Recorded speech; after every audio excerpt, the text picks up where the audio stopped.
So upon dismantling the valve cover and the bank one, I found that the exhaust camshaft is broken.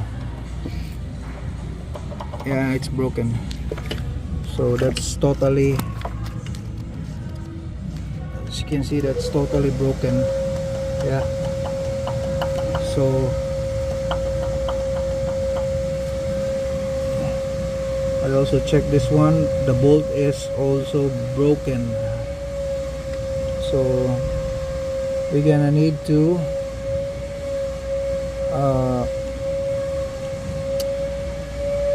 undo the bolt for this, the broken piece of this bolt,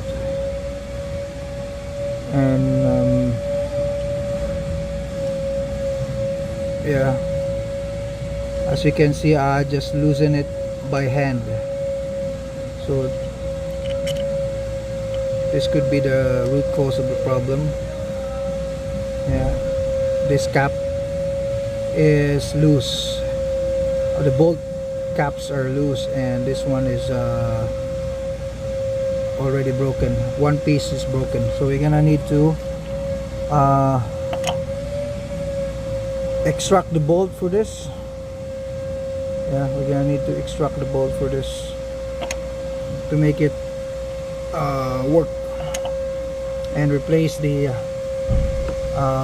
exhaust camshaft and ballon lifters. Okay, I suggest also to replace the spark plugs, since the spark plugs is already not good, and seals. Okay, thank you.